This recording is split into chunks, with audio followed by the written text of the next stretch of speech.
I would like to introduce our next moderator, Professor Craig Allen. Professor Allen is the Judson Falknor Professor of Law and of Marine and Environmental Affairs at the University of Washington. He joined the UW faculty in 1996, following his retirement from the U.S. Coast Guard. His teaching and research focus on maritime and international law, national and homeland security law, and Arctic law and policy. Professor Allen has also served as a visiting professor at Yale Law School, the Distinguished Visiting Professor of Maritime Studies at the U.S. Coast Guard Academy, and the Rear Admiral Charles H. Stockton Chair in International Law at the U.S. Naval War College.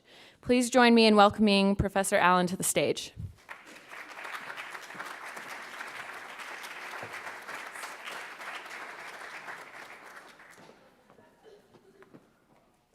Thank you, Rachel. We're going to get moving here as fast as I can. So congratulations on a great first day and a dinner last night. I hope you all enjoyed that.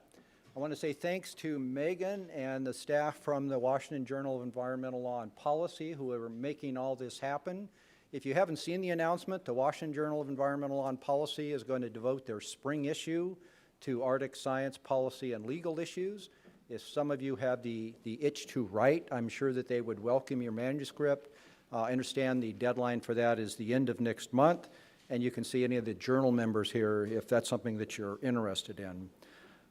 Thanks to Fran Ulmer for the shout out on the annual new developments report that the University of Washington's Arctic Law and Policy Institute produces. I invite you to go to the website, the ALPI website. ALPI is our acronym for that. It's a 55-page review. Adam Murray is the true author of that. Adam, would you stand up? There he is. Adam is the author of that, and you can either see him or me if you can't download it from the website, but I commend that to you. We've tried our best to condense international, national, state, and regional issues into that annual report. You can also sign up for our Twitter feed on that same website. UW_Law_Arctic, where we try to keep up with ADN and the U.S. Arctic Research Commission to keep you apprised of what's going on in Arctic law and policy issues. You'll also find information about the 8th Polar Law Symposium, and I saw some flyers out there yesterday on that. It's going to be co-sponsored next fall by the University of Alaska. It's going to be hosted in both Alaska and Fairbanks. Also, the Arctic Law section of the Alaska Bar Association and the University of Washington School of Law, and our point person, Betsy Baker, will be up there spearheading those efforts. So, onto the program. In recognition of the upcoming rotation of the chairmanship of the U.S. Arctic the Arctic Council to the United States, Rachel has chosen as our theme for this year, charting a path to U.S. leadership in the far north. We've already heard a number of meritorious recommendations on possible routes that path may take. Fran Ulmer and Adriana Meyer provided us with a timely and a welcome insight on what the administration's plans are for the international relations aspect of that biennium, as well as the internal United States efforts on Arctic policy issues that began with President Bush's National Security Presidential Directive on Arctic Policy in 2009, followed by President Obama's 2013 National Strategy for the Arctic Region and its 2014 implementation plan. As I think about the international and national issues that Fran so nicely framed for us, I'm compelled to remind this audience that the Arctic is primarily a maritime domain. And in my mind, the indispensable fundamental rule set for that maritime domain is the 1982 United Nations Convention on the Law of the Sea.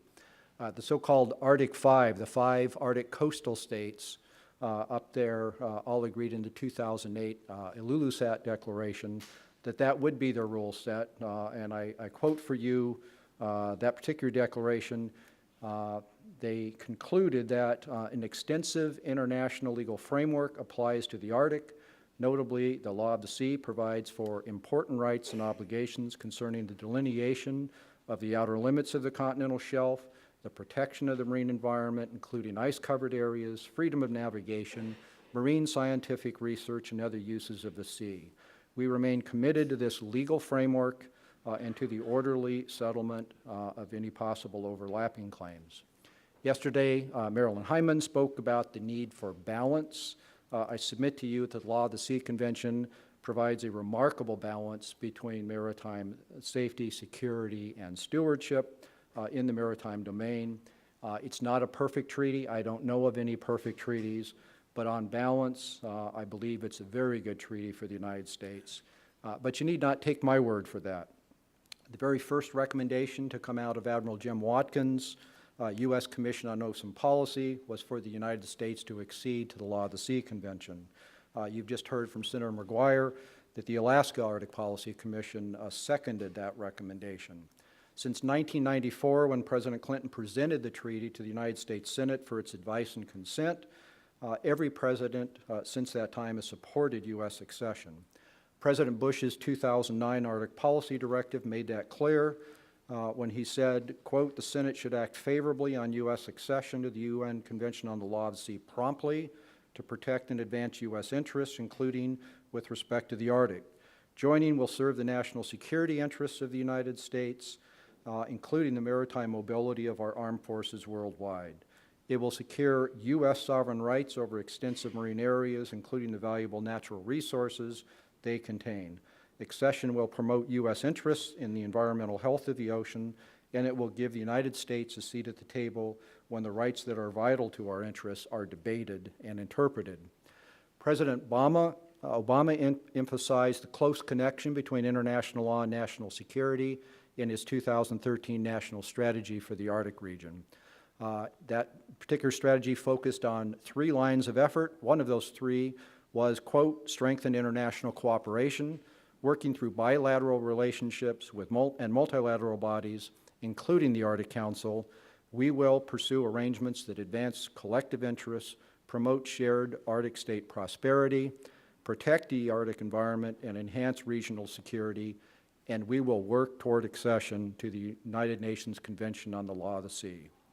Admiral Papp, when he was still Commandant of the United States Coast Guard, joined a virtual flotilla of general and flag officers who testified in favor of the treaty as being a vital treaty for the U.S. national security. I know that Senator Murkowski has been a stalwart champion for U.S. accession to the Law of the Sea Convention, and I thank her for her leadership on this issue.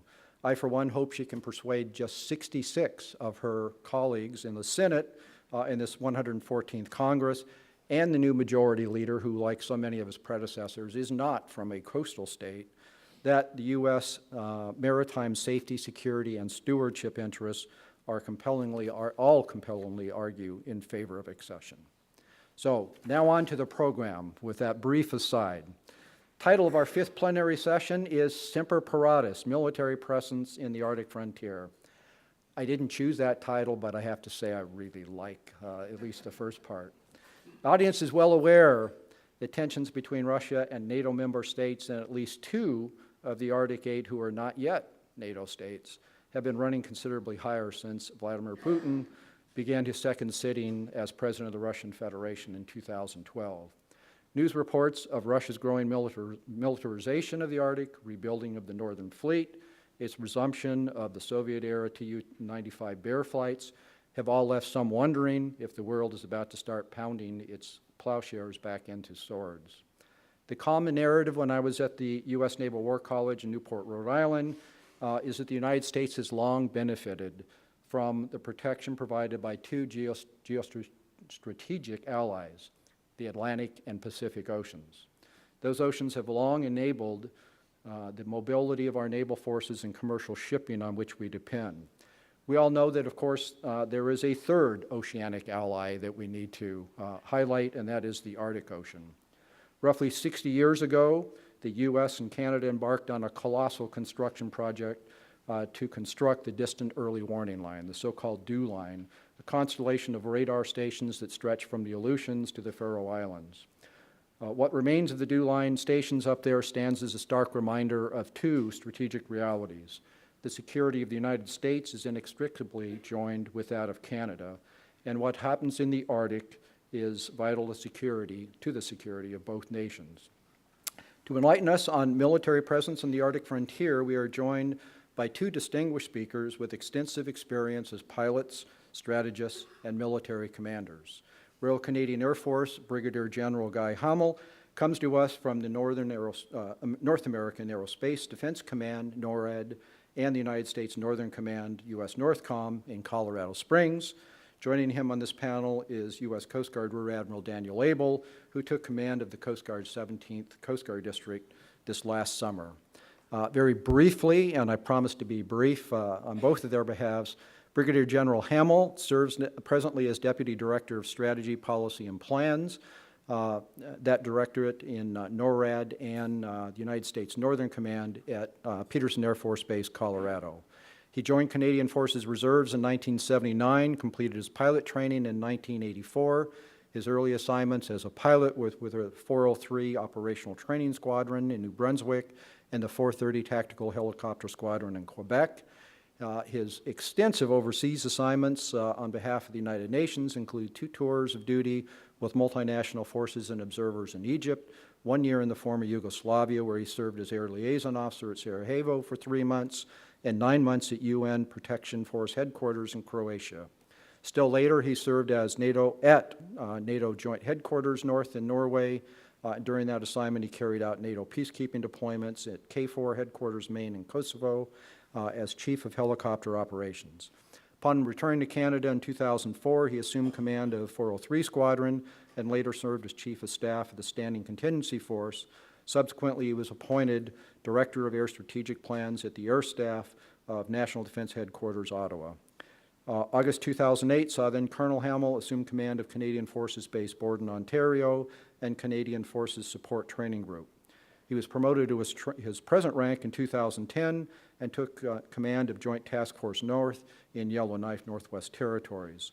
At JTF North, he commanded Canadian Forces Operations and Administration in Northern Canada, including the Yukon, Northwest Territories, Nunavut, and the waters of the Arctic Ocean within Canada's jurisdiction, and Hudson Bay.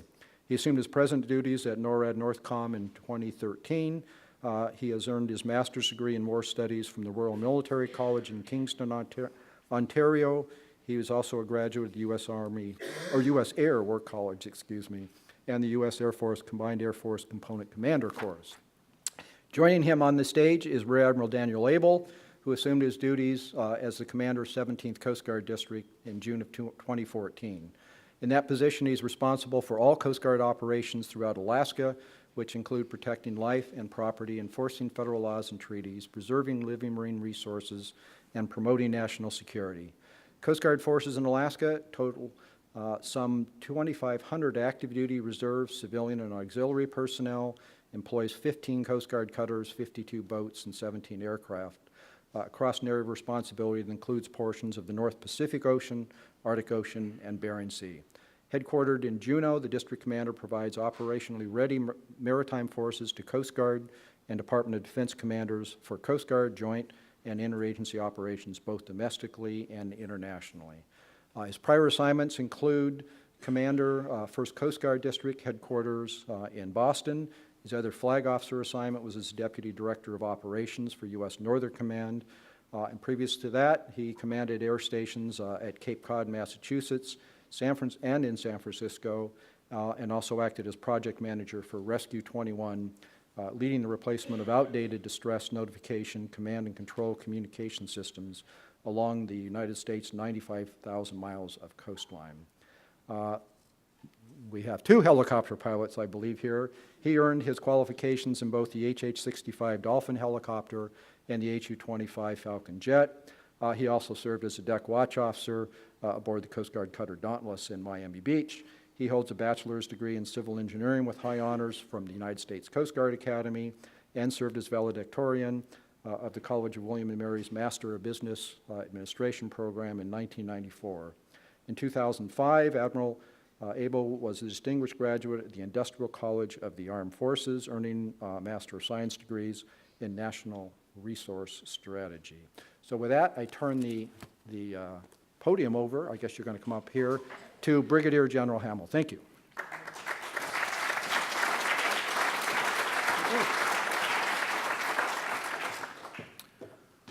Well, good morning. It's my absolute pleasure and privilege to be here today to represent Admiral William Gortney, the commander of North American Aerospace Defense, and also the commander of the USNORTHCOM. Now, while I'm here today, as you notice, with the Canadian uniform, I'm here to represent really NORAD and USNORTHCOM, a unique binational military headquarters where American and Canadians worked shoulder to shoulder to ensure the safety, security, and defense of North America. Regardless of your beliefs on global warming or climate change, what cannot be disputed is that the human activity in the high north will only increase with time. And we need to be ready to respond there when we are called upon. So, as we look to the high north and this Arctic frontier continues to become more and more accessible, as Arctic nations increase their activities there to pursue the abundant economic opportunities, we must recognize and prepare ourselves for the safety and security concern that such activities invite. The Arctic is not just simply a place where we need to go, but rather a place we need to be in order to carry out our important mission. Now, many say that we don't need or we don't want to militarize the Arctic. And while I agree, I think that goes without saying that the military has a role to play. Will continue to have a role in providing the safety, security, and defense, which is so vital to preserving economic opportunity. To begin, I would like to tell you a little bit about NORAD and USNORTHCOM and our important missions. NORAD and USNORTHCOM are two commands which are combined into an integrated headquarters in Colorado Springs with complementary missions.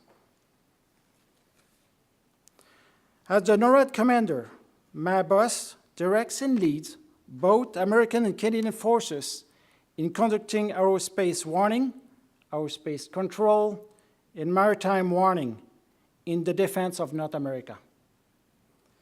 And we have been doing the aerospace mission over the Arctic for many years. And this includes our no-fail mission of tracking Santa Claus. But seriously, almost 57 years ago, Canada and United States signed the first NORAD agreement, cementing our commitment to mutual defense. Back in 1958, the primary homeland threat was the Soviet bombers, flying over the North Pole en route to target North America. Our radar networks looked north. In the 1980s, with the Cold War still in full swing, together the US and Canada built the North Warning System, which began to be operational in 1988 and continues to serve us today. The tragedy of 9/11 was certainly a game changer for all of us and set in motion Operation Noble Eagle, our NORAD air patrol mission that is still ongoing today, defending our airspace from threats originating from both inside and outside of our borders. Today, NORAD provides maritime warning in addition to our aerospace mission.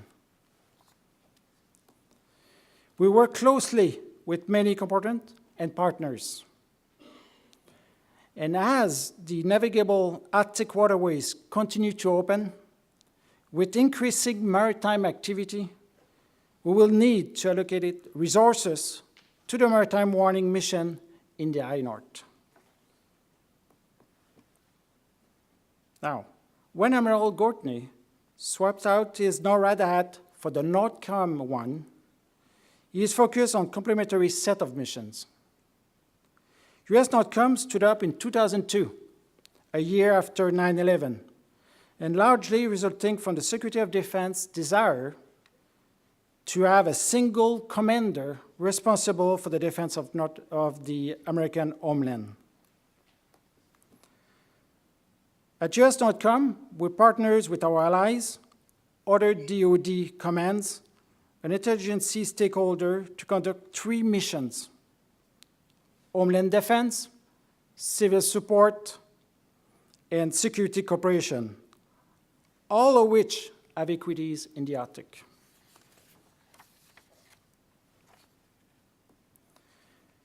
A relative chunk of the Arctic is part of USNORTHCOM geographic area of responsibility, as identified in the 2011 Unified Command Plan. In directing this change, the SecDef made USNORTHCOM the lead advocate for DoD Arctic capabilities, a topic which I will come back in a moment. The first and most important NORTHCOM mission is defending the homeland. In this mission, NORAD and USNORTHCOM activities are very complementary and closely synchronized. Our second mission at NORTHCOM is civil support, where we need to be ready to support FEMA and other government agencies when asked, and always respectful of the civil authority. We need to be ready to do that in the high north too. And here I will emphasize that we are not the lead agency in these missions. We are in support of many partners. To coordinate activities among various stakeholders at the state and regional level, USNORTHCOM continued to work with its partners to develop playbooks. These playbooks script out initial actions to be taken by the DoD and other agencies to synchronize effort and to buy decision space during the initial chaotic moment of a major disaster. And finally, our third NORTHCOM mission is security cooperation. Through cooperation, we are building relationships and trust on a number of security issues with our partners nation in our area of responsibility. And we're talking about Canada, Mexico, the Bahamas. Okay, now that your mind is shifting towards Bahamas, let's go back to Alaska. Alaska is the home of the Alaska NORAD region and the NORTHCOM Alaska Command. Those two components are the command's direct link to the Arctic. The DoD Arctic strategy, which identified the department's desired end state for the Arctic as, quote, a secure and stable region where U.S. national interests are safeguarded, the U.S. homeland is protected, and the nation works in cooperation to address challenges, unquote. How do we lay out specific military objectives to achieve these end states? Well, we have developed a concept of partnering with various stakeholders within a framework of safety, security, and defense. And I've listed those in order of the most likely, safety, to the least likely, defense. Let's talk for a minute about safety.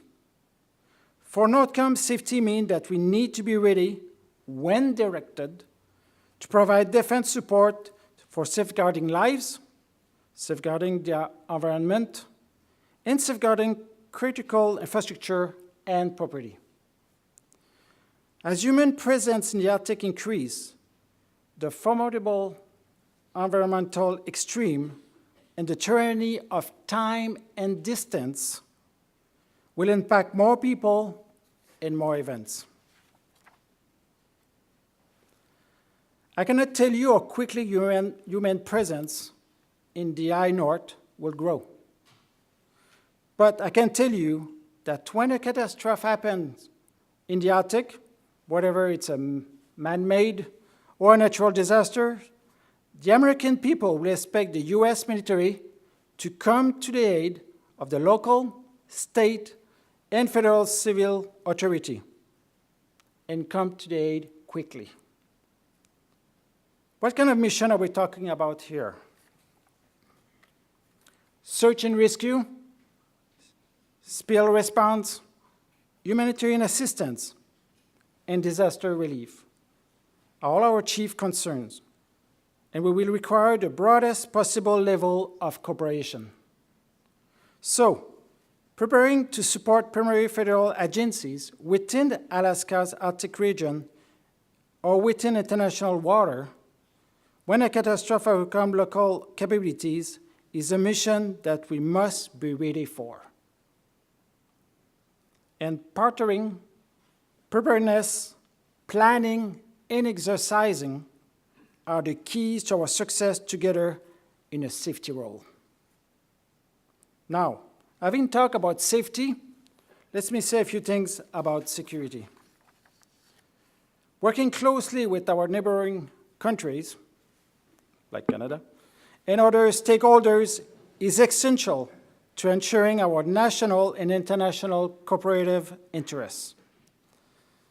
When directed, NORAD provides defense support to the primary agency in order to prevent or mitigate the consequence of illegal or otherwise hostile activities in the Arctic.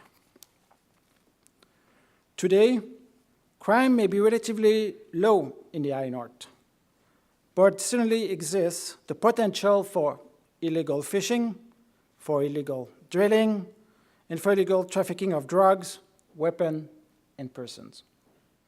As I've said, since 1958, NORAD has been on alert 24 hours a day, as it is right now, ready to defend North American aerospace. And NORAD conducts homeland defense for the United States at its first and most important mission. To put it simply, our responsibility in defense of the Arctic are to protect our national security interests there. So, if we employ the safety, security, and defense framework to identify capability gaps, what do we see as emerging requirements that we need to address? We'll boil down this capability into 4 areas: communications, domain awareness, infrastructures, and presence. Here we go, that's a good one. In communications, we need to continue to invest in line of sight and satellite communication, so we are engaging with our partners to assist with building both terrestrial and satellite infrastructure. Also, we need to talk about all domain awareness.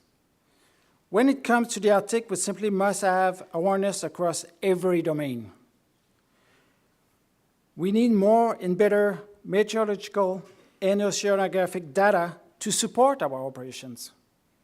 From nautical charts to hydrographic sensors to vessel tracking tools, we need to ensure we have the ability to maintain awareness of the environment and of those operating in that environment.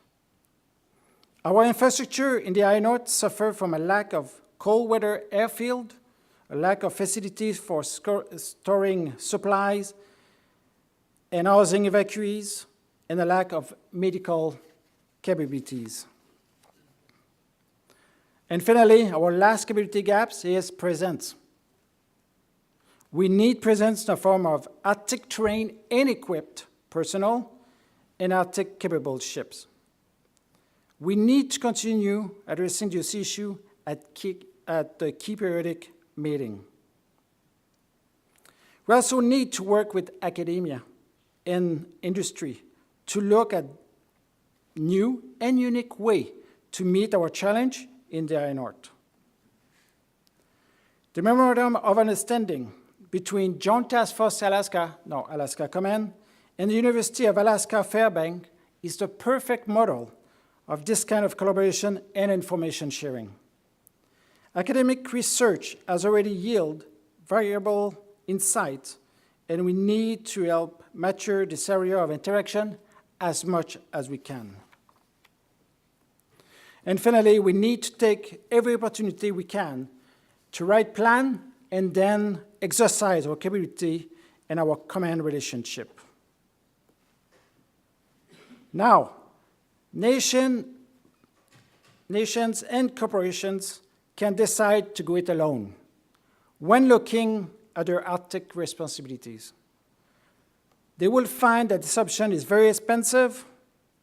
It may not provide all the capability they need. I think that when we partner at the bilateral level, interagency, binational, or multinationally, we'll be able to achieve our collective safety and security goal quickly and more cost effectively.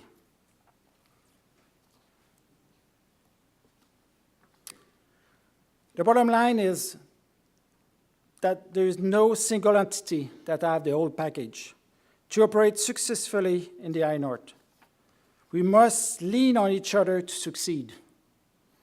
An intelligent partnering is our key to success. So again, there is a lot of work for all of us to do in the high north. And our best served if we work together. To you, the attendees of this symposium, I can think of no better group of leaders to address these challenges and opportunity that lie before us. Thanks again for this opportunity to be in front of you, and I'm looking forward to working in collaboration with all of you. Thank you.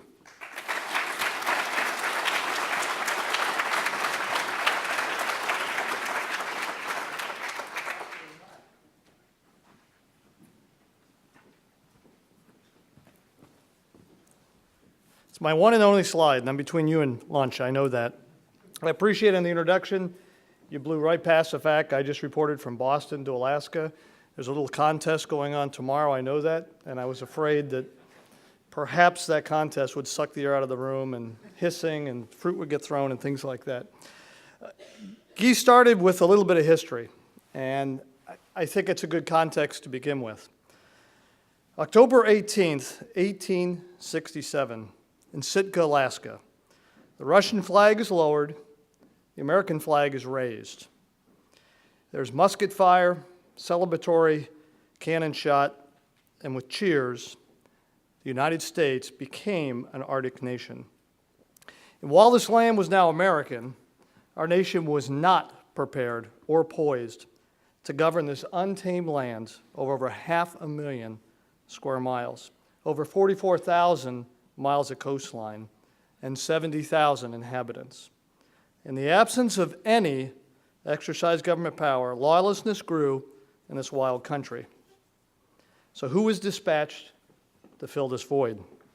The United States Revenue Marine, the predecessor of the United States Coast Guard. Thus began the bond between those who wear this uniform and those in the last frontier. And also thus began the forming of a shared Coast Guard Alaskan legend in Mike Healy. In 1864, Mike Healy earned his commission in the U.S. Revenue Marine. His commission was signed by Abraham Lincoln. It was as commanding officer of the Bear that Healy made a remarkable mark in history, the Arctic, and its people.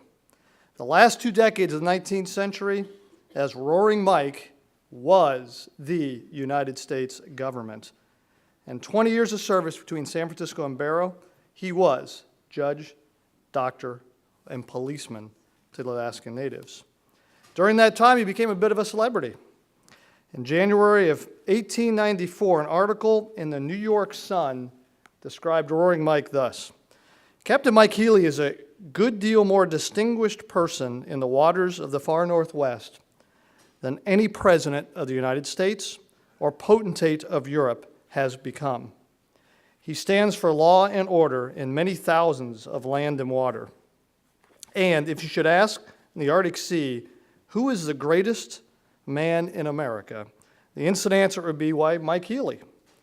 When an innocent citizen of Atlantic coast once asked on the Pacific, who's Mike Healy? The answer became, why, he is the United States. He holds in these parts a power of attorney for the whole country. Fast forward to 2012, when icebound Nome was facing a winter without any fuel, heating oil or gasoline. Their hope was Healy. This time, the cutter Healy. And the Coast Guard's newest, most technologically advanced icebreaker escorted the tanker in to deliver 1.3 million gallons of heating oil and gasoline to the city, ensuring her needs would be met for the winter.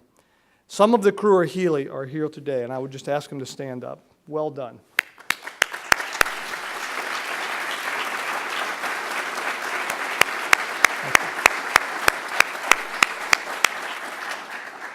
Suffices to say, what we've heard over the last day and a half is Alaska has unique challenges, tyranny of distance, extreme weather, limited or lacking infrastructure, and remote regions.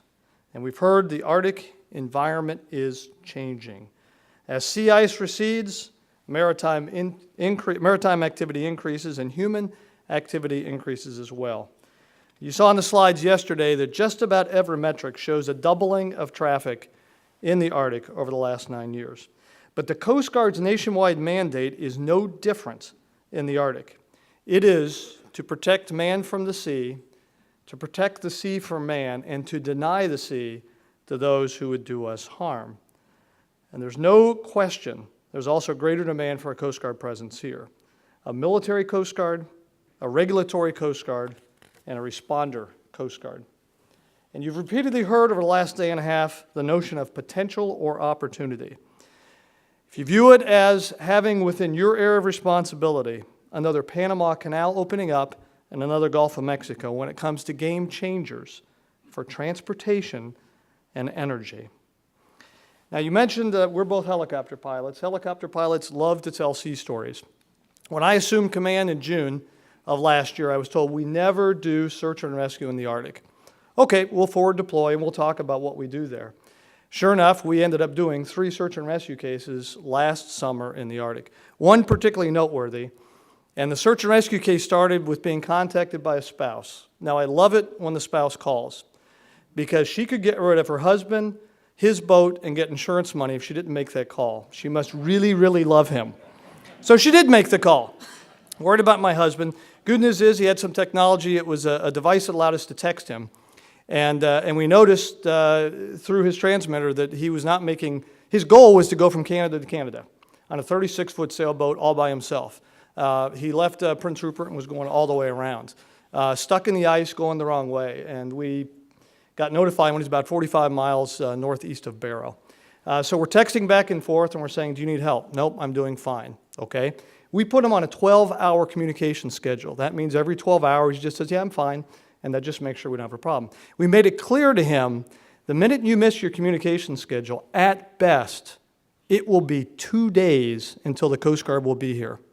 It would take that long to get helicopters from Kodiak, Alaska, 1,000 miles away, doing a dog leg to Kotzebue to get around the mountain range, C-130s to take fresh helicopter crews to keep those crews going before we could do anything.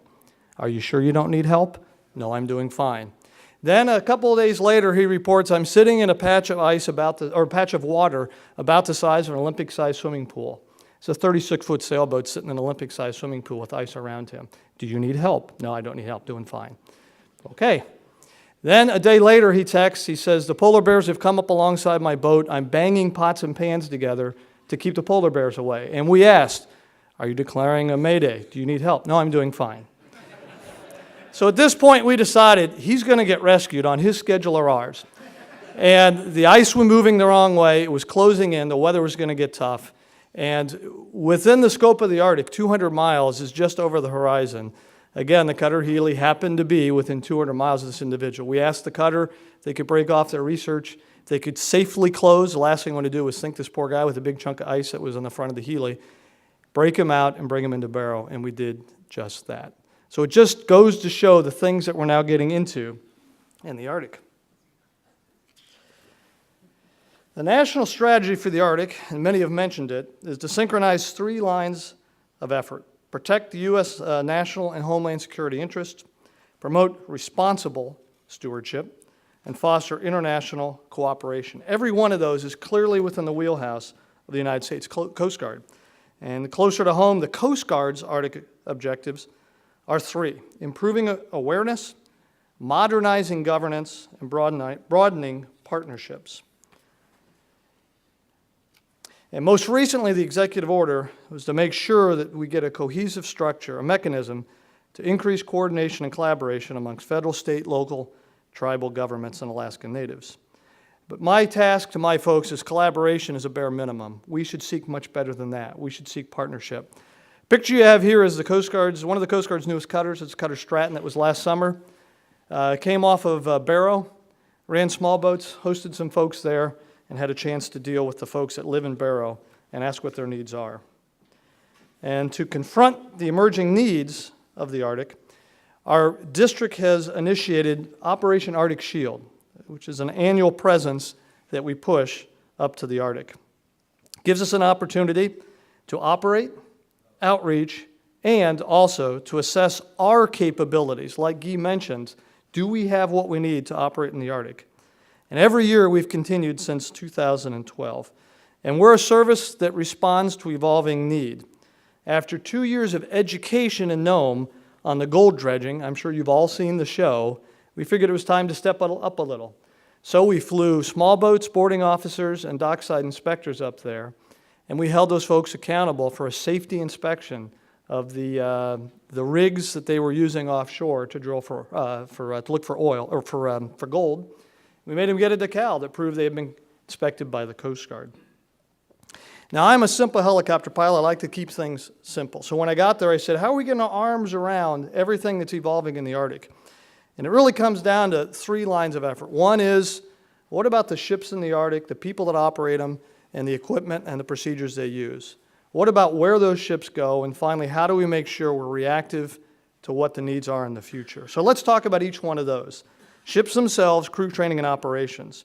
As you've already heard from Lawson, Polar Code is going to get a chance to get our arms around that.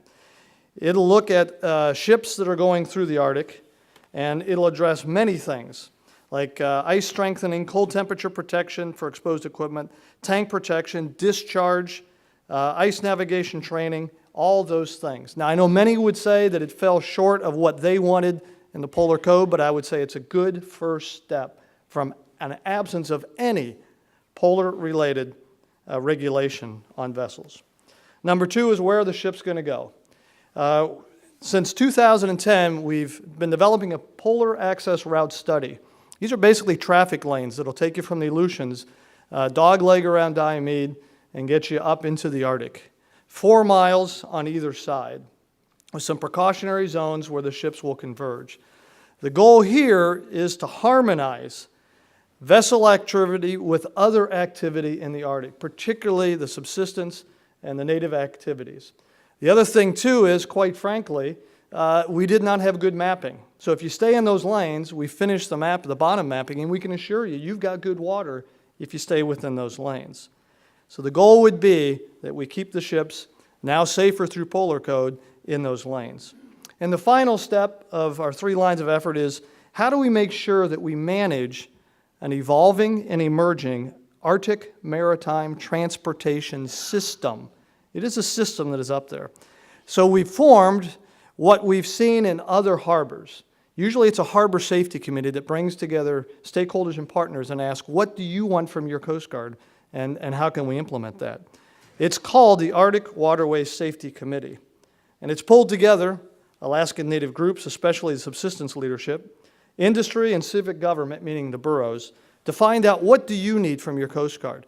Let them speak with one voice, and then let us find a way through voluntary or regulatory measures to make sure that we keep up with what local demands are. So those really are 3 lines of effort. Now, the Coast Guard's often been called the Swiss Army knife of the maritime, between the multi-mission assets as well as the broad array of legal authorities we have. As I mentioned early with Mike Healy, we are law enforcers. We enforce laws since the Revenue and Marine days. Also a unique niche that DoD does not have is we are members of the armed forces as well, and we can work for Admiral Gortney's folks as members of the armed forces in the Arctic if necessary. We're also the FAA of the sea. Through regulation of mariners and their ships, we can enforce certain things. And finally, probably our best known mission, we are service of responders, making sure we're there to protect life, property, and the environment. We will remain true to our motto, Semper Paratus, or always ready. And in the proud tradition of Roaring Mike Healy and his crew, we stand the watch on the last frontier. Thank you.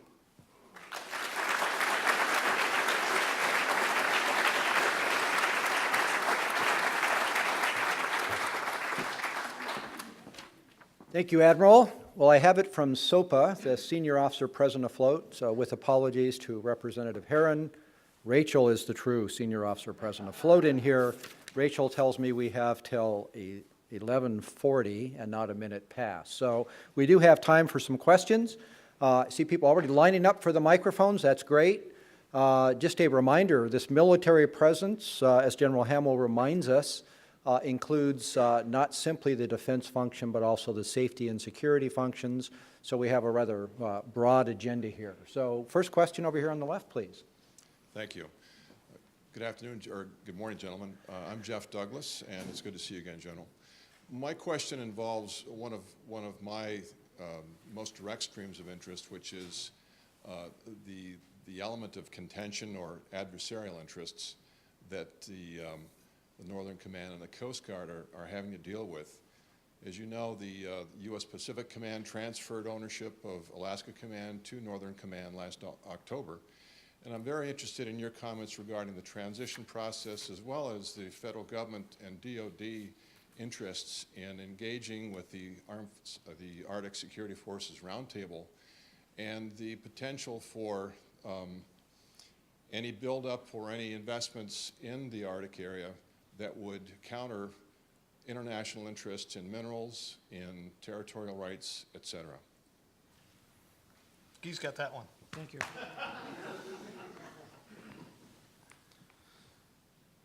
That's great.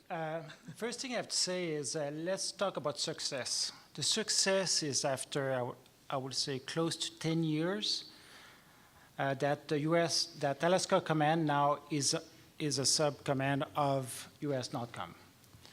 And but if we talk about relationship, partnership, cooperation, and so on, it's always been there. At the end of the day, the customer are the Alaskan, the people living there. You're from Alaska, you're an American citizen, and that whatever will need to be done to support your need, this will happen.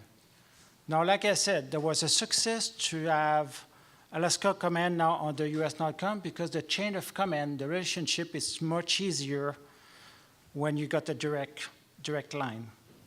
And we're working very closely with Pacific Command, PACOM, and also with, say, USARAC, the U.S. Army organization that they are in Alaska, to work together if there is a crisis, that we're able to move forward as one entity to support the Alaskan. On the international aspect, you mentioned the Arctic Forces Security Forces Roundtable. On this point, last year when we were there, as you recall, I was there with my team as USNORTHCOM representative, but there was also Alaska Command, which that time was Pacific Command, representations. At the end of the day, we all work together, and of course, UCOM. I would just say that it's baby step.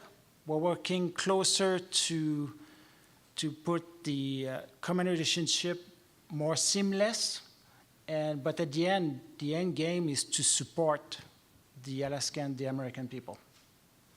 Jeff, I would add, while Guy is talking about formal DoD reporting relationships and all, like you mentioned, if you were to come in and see our relationship with Alaska Command, you would think I was his maritime combatant command or maritime component commander. Information that we feed him on intelligence of what's going on in the Arctic, what we're doing in the Arctic, what we're seeing in the Arctic, results of our maritime patrol aircraft, what they're seeing. We feed him his maritime picture, which is a good combination between the Coast Guard that's in Alaska and the Arctic and Alaska Command, which is mostly focused on land and the air, but does have obviously maritime interests. So the lash-up's very good. You're talking formal relations. I'm saying informally, it works very, very well. Thank you. Looks like Mika from Polar Risk over there. Exactly. Thank you for remembering. It doesn't seem to work, does it? There we go. So my question, maybe you don't have to answer that because it's kind of strategic, but let's go for it. So by the end of 2015, Russia will have restored 9 major Soviet-era airfields, ports, sinking stations. The Arctic Command that was recreated in Russia will be reinforced with the S-400 Triumph Missile Air Defense Regiment, as well as the Unit Advanced Panzer S-1 Air Defense Systems. It will also have at its disposal the newly reformed 61st Kirkenes Marines Brigade. That is in addition to Russia's plans to build a nuclear-powered aircraft carrier for Arctic duty. So my question is quite simple. Do you think that it still makes sense to divide the Arctic between NORTHCOM and EUCOM? Okay. I'll let you take it first. So we need SecDef in here? I will not answer this question directly, but one thing I want to put, again, more emphasis on is the cooperation level between all the combatant commanders. Our commander is one of his key point is to remove all the seams between the combatant commanders. We work together as a team to be ready for the emerging threat and to be always to be in front of what is developing, to be ready for any situation. That I would say that we're working closely with all the other COCOMs. And if you look at the Arctic region, I would say PACOM and EUCOM work very closely with them. And Micah, I would add, you took it right to strategic. I'm going to bring you down to tactical. Between the maritime boundary line, where we watch the fishing activity between the Russian side and our side, search and rescue, being prepared for environmental response, even though at the strategic level, perhaps there's a tension between us and the Russians, on a weekly basis, we call our peers over there. Good a case, the 501 Orion that sunk just across the line into the Russian territory. South Korean vessel, 60 people on board. It didn't matter where the boundaries were. We contacted the Russians and said, are you responding? We were better postured to respond. We were there. Eventually, South Korea brought 2 P-3s that flew out of J-Bear. I mean, it just shows when something bad happens, nobody worries about boundaries. Nobody worries about U.S., South Korean, or Russian. It was, we need to do our best to save these people that are in peril. But just one question to bounce on that. But what you're saying here, from a tactical perspective, applies only to soft security, or SAR. We are prepared for oil spills as well. But I would say, as the tactical commander that has to deal with the Russians, we're still getting. We call them, they call us, and the communications are good. Thanks, Mike. A question over here?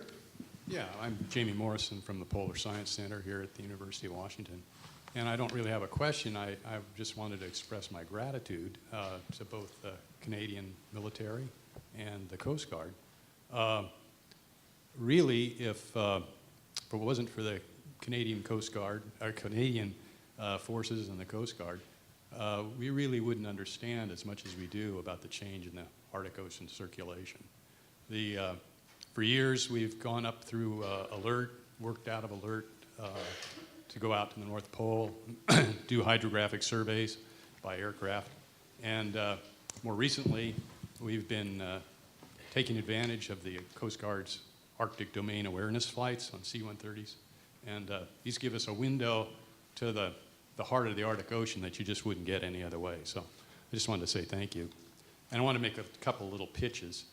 We're going to talk about some of those things in the session this afternoon from the Future of Ice. The Future of Ice is the host of it. So you'll see Canadian Forces Station Alert and the ADA flights mentioned. And go Hawks. Thank you. So, Meade, I think we're out of time. No, you can't cut Meade off. Hawks then.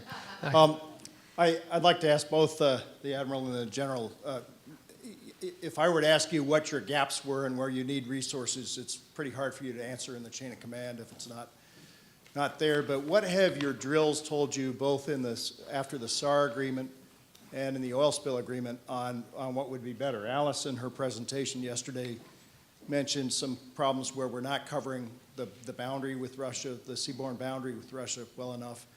And a second part of the question is, General, after seeing your slide on satellites and knowing your deficiencies on icebreakers, Admiral, what are the opportunities for public-private partnerships in seeing both our remote sensing and our comms capability increase, as well as our icebreaker capability? I'll take this one, kick off.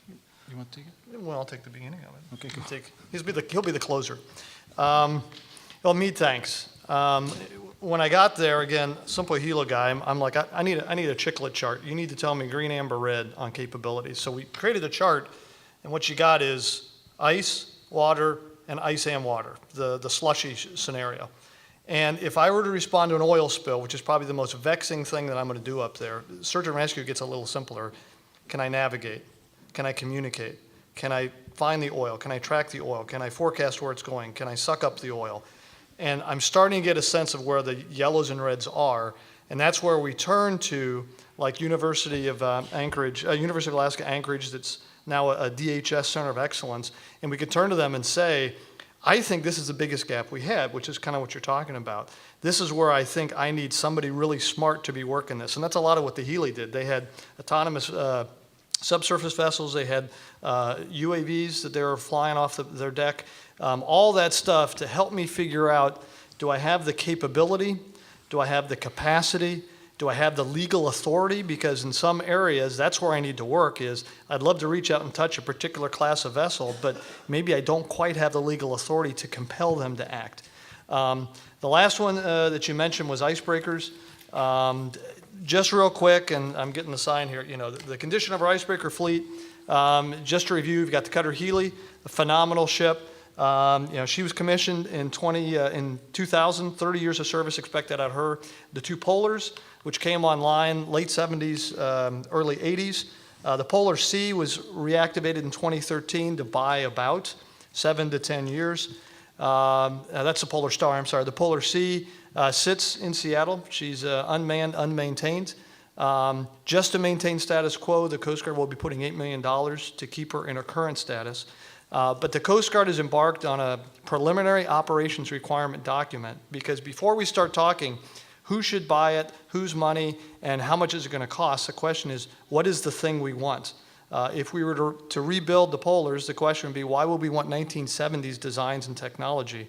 So the Coast Guard's done that, and we've embarked on a requirements document on what exactly would we want. And basically, no matter how you slice it, it's going to be about $1 billion to buy an icebreaker. And I did some Googling around just to put that in context. And the state of Alaska spends about $11.6 billion a year if you don't count the permanent fund dividend. The Coast Guard's budget is just a hair under $10 billion. So we spend less than the state of Alaska spends in operations. So to ask the state, would you just buy something that costs $1 billion of one particular asset, you wouldn't be able to afford it either. And that's where the Coast Guard struggles right now is we need to find a funding stream. The Commandant's made it clear he's agnostic to source. In about 5 or 10 years, when the Healy is due for her midlife at her 15-year to 20-year life, and we've run out of exploration of the extra that we gave the Polar Star, the nation could be facing a shortage there, and we need to address it now. I got 30 seconds. Sorry about that. That's all right. Quickly, sir, is out of my 4 capability gap area that I mentioned, I would say domain awareness is one of the premium. Like that if you have a pot of money to invest, that's why I will invest the most, because we need to know what's going on there, what is coming in the Arctic, and I'm talking just air surface and underwater. That's one key aspect. Talking on the second phase of your question, we're working with industry or with our regional partners, is we look at the satellite aspect. Right now, Canada is looking at to have a satellite constellation just over the north, not just to monitor the movement of the ships, but also environment and so on. We are investing with our partners from other departments. It can be energy, it can be transport, environmental. The good news is the U.S. connected to the Canadian military are able to connect to the science and technology of those development, and maybe there is a way to work together. What I'm saying here is the level of cooperation in looking forward of what is the new capability will be required and how can we fill that capabilities is all doing with our partners. And that's why I mentioned so many times the key words here is cooperation and partnership for the Arctic. And it's at all level. That I'm open, I'm just Hamel, not just Brigadier General, but I think the philosophy should be we need to do it together. And if there is a satellite up there, good for communication or to find ships, should be good to look at ice movement or oil spill or so on and so on. That's it.